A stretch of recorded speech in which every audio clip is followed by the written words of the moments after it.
Hello everyone, welcome और welcome back to my channel.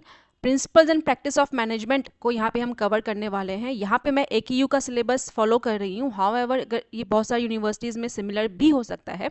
अगर आपको लगे कि कोई भी टॉपिक मिसिंग है तो नीचे प्लीज़ कमेंट करना। तो सबसे पहले स्टार्ट करते हैं कि मैनेजमेंट क्या चीज़ है। देखो, मैनेजमेंट ये एक ऐसे तीन इसके पार्ट्स है। Manage plus man plus T.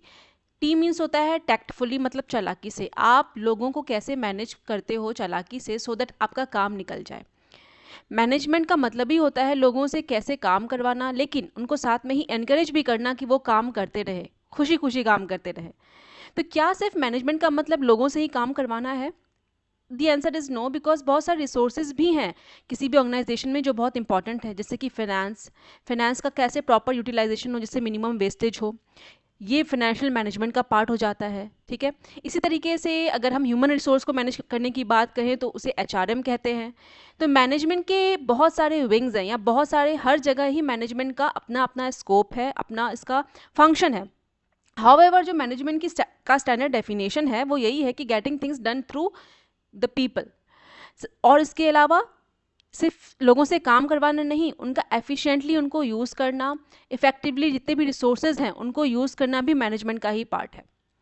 अगर मैनेजमेंट के मेन फंक्शंस की बात करें तो उसमें प्लानिंग आता है, ऑर्गेनाइजिंग आता है, लीडिंग आता है एंड कंट्रोलिंग आता है। बहुत सारे लोग डायरेक्टिंग भी सोच रहे होंगे, तो लीडिंग एंड डायरेक्टिंग ये आपस में ही को रिलेटेड ही हैं, साथ इनको एक साथ भी पढ़ा जाता है। और ये बेसिकली आप कह सकते हो कि जो लीडिंग है ना वो डायरेक्टिंग का ही पार्ट है।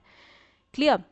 तो मैनेजमेंट का अगर आपको डेफिनेशन पढ़ना हो या डेफिनेशन याद करना हो तो सिंपल है, getting things done through people and efficient and effective use of resources is known as management. Clear? अगर अभी स्कोप ऑफ मैनेजमेंट की बात करें तो या फिर सॉरी नेचर ऑफ मैनेजमेंट की बात करें तो एक क्वेश्चन बहुत कॉमन है जो आता है, यहाँ पे आपको नोट्स भी मिलेगा एंड लेक्चर भी मिलेगा, सो प्लीज़ ध्यान से देखना। एंड हाँ, बहुत ही ईजी लैंग्वेज में। अगर हम नेचर ऑफ मैनेजमेंट की बात करें तो मैनेजमेंट को ना साइंस भी कहा जाता है, आर्ट भी कहा जाता है।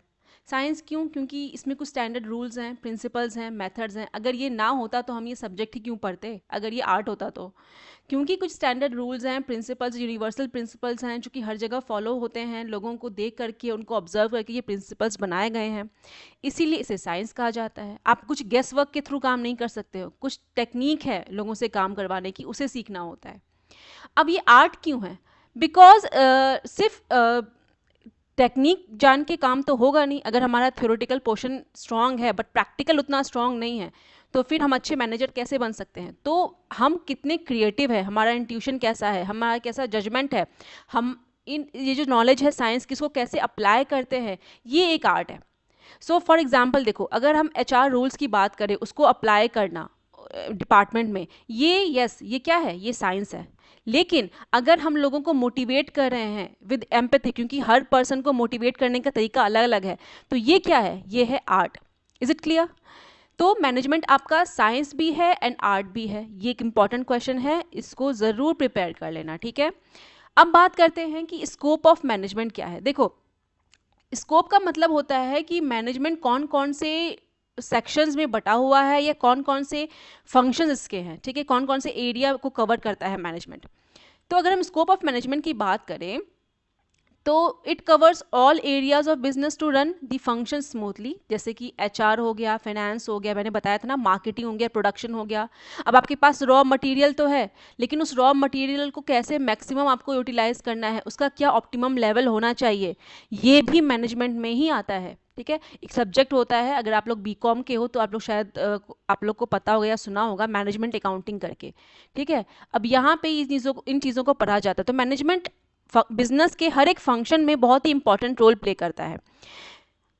So management is present in every function of business, from recruiting people, making products, to promoting them. Making products मतलब क्या? जितने भी 4 P's है ना, इसको डिसाइड करना क्या क्या होगा। 4 P's आप लोग को मार्केटिंग का पता होगा, अगर नहीं पता है फिर भी इसको पढ़ के नीचे कमेंट ज़रूर करना। ठीक है, तो ये जितने भी फंक्शंस होते हैं बिजनेस के, इन सब में ही मैनेजमेंट का बहुत ही इंपॉर्टेंट रोल होता है। मूविंग अहेड, एक इंपॉर्टेंट और सेक्शन कवर किया गया है आपके सिलेबस में कि मैनेजमेंट सोशल साइंस कैसे है, मैनेजमेंट एंड सोशल साइंस के बीच में क्या रिलेशनशिप है।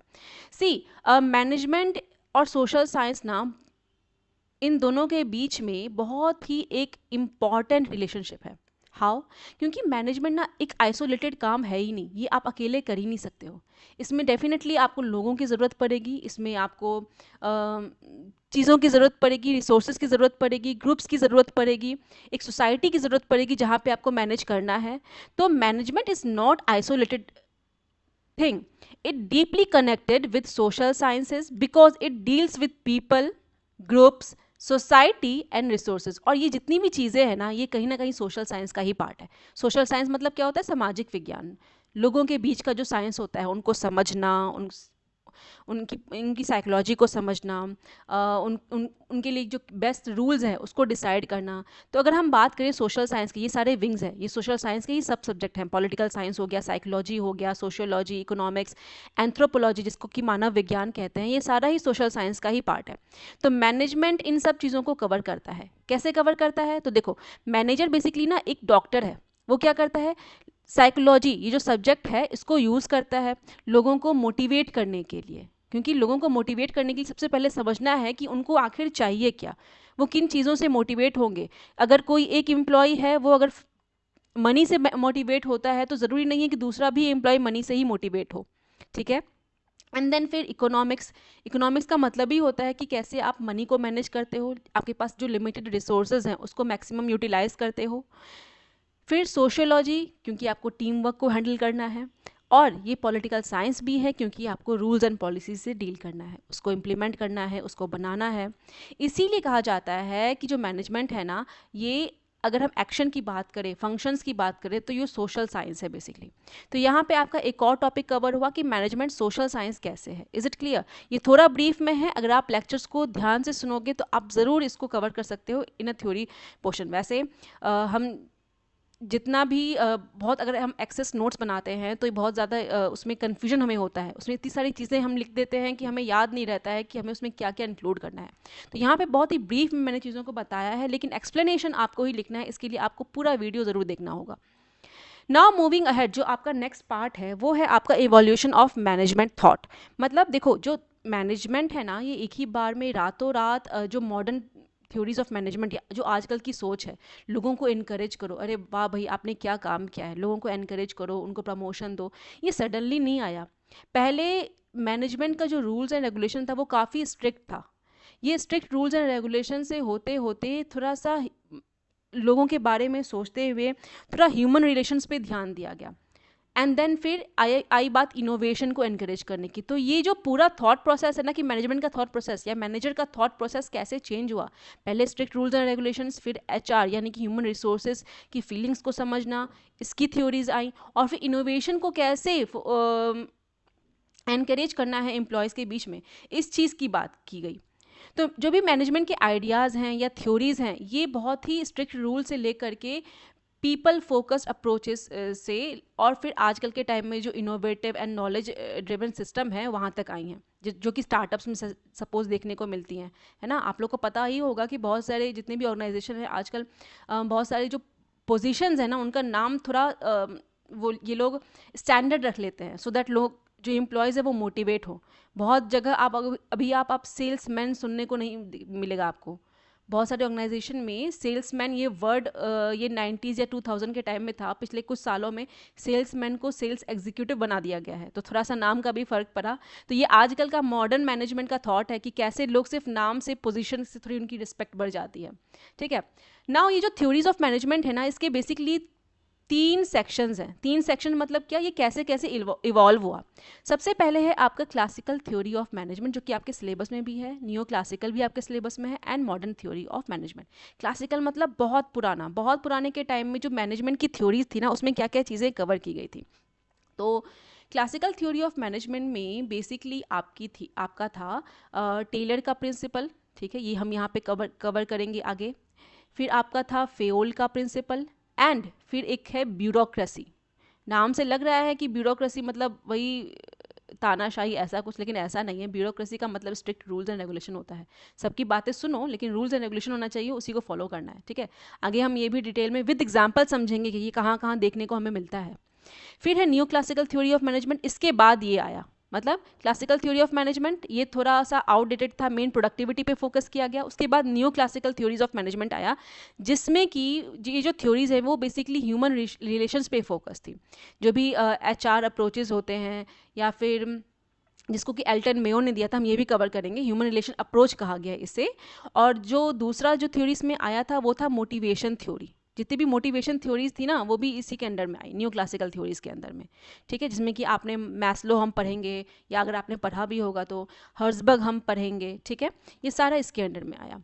फिर इसके बाद है मॉडर्न थ्योरी ऑफ मैनेजमेंट, और इसके फादर कौन थे याद रखना, इसके फादर थे पीटर F. ड्रकर, ठीक है। ये बहुत इंपॉर्टेंट क्वेश्चन है, who was the father of modern theories of management. Peter F. Drucker ने मॉडर्न थ्योरी ऑफ मैनेजमेंट दिया था, और इसके अंडर में हम पढ़ेंगे MBO, मैनेजमेंट बाय ऑब्जेक्टिव, ठीक है, क्लियर। सो आज के इस वीडियो में इतना ही, अदरवाइज ये वीडियो काफ़ी लेंथी हो जाएगी। वन बाय वन हम लोग ये सारी थ्योरीज को कवर करेंगे। नेक्स्ट वीडियो में we will start with classical theories of management. Hope आपको वीडियो पसंद आया है, अगर आया है तो प्लीज़ नीचे लाइक करना, मेरे सब्सक्राइबर्स को बढ़ाओ, सब्सक्राइब करना, और कुछ भी डाउट हो तो नीचे कमेंट जरूर करना। Thank you so much for watching.